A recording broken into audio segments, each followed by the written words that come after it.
Anybody that's been here before that you kind of see yourself in or pattern yourself after? I mean, I wouldn't say pattern myself after, but I pretty much focus on the guys that I known and interacted with, like Neil. Like when I first got here, like Neil kind of took me under his wing and showed me a lot of the things that he did to prepare himself for games and things like that. So, I mean, the older guys, I respect the older guys for the things they did for the university, but I pretty much only really follow after the guys that I interacted with here. You still talk to Chris Neal at all? Yeah, I talked to Neil, Scooter, Julian, a lot of the players that used to play here that came in when I was here as a freshman. George, mentally, going from summer conditioning and summer just working out with teammates to camp, how do you prepare for it? How do you adjust mentally getting ready for the season? I mean, our coaches, as far as like getting prepared mentally in the weight room and things like that, they put us in situations that would be the same as like game time or like when you get into camp, practice, and things like that. So I think they've pretty much done their job of preparing us mentally so that when we do get in those situations, we'll be fine. So I think we're prepared mentally for camp and for the upcoming season. So we just have to see how it goes. How much has your position changed as far as going to the new season? My position, I mean, I wouldn't say it changed like tremendously, but the main difference was like last year with the 3-3-5 and everything playing nose, I was more of a head up technique, and pretty much in this defense, I'll never be head up. I'm always going to be shaded to the side. When you talk about the mental toughness during the summer, how tough is it for you guys to push the younger guys during practice and to get guys pushing themselves?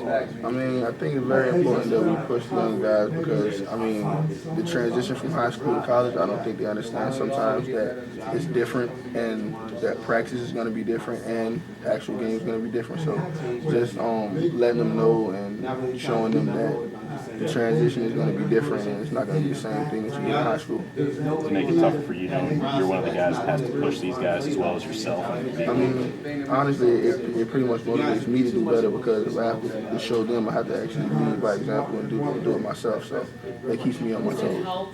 How valuable is it to come into fall knowing you have starting experience compared to the year before, last year where you were just coming off backing up, Neil? Okay, I think that really will help me a lot this year because when I didn't have any experience starting. I mean, I played some, but actually having those amount of games starting on your belt, it's just a different feeling to know that you have to come up and do better than what you did last year. So if I started last year and I did okay or I did good, I need to do better and do great this year.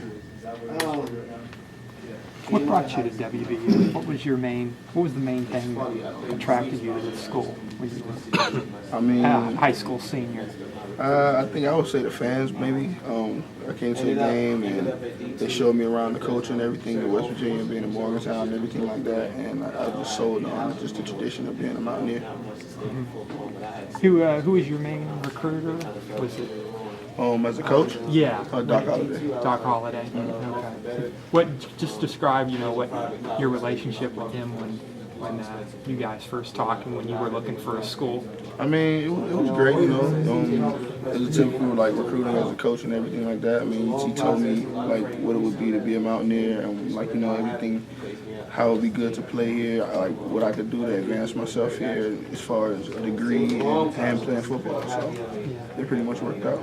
Is it kind of entertaining in an awkward way to kind of go up against his team, knowing that you play against the guy who brought you here a little bit? Sometimes, because if it would have been a little longer, I knew him and I got to know him really good, but it was only a year before he left. So, that really doesn't affect me too much.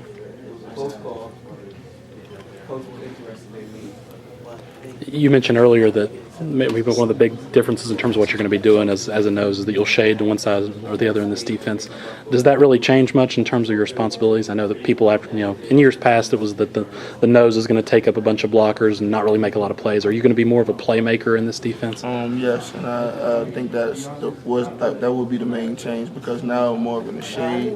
I have more responsibility of making plays and getting to my gap responsibility and doing the things to help out the defense rather than just taking up a man or being responsible for certain people on the defense. Is it more fun to play that way when you can sort of get after the backfield a little bit more than just worrying I about? mean, I like getting after the guy in front of me too. So I mean, Yeah. it's probably, I would say, half and half.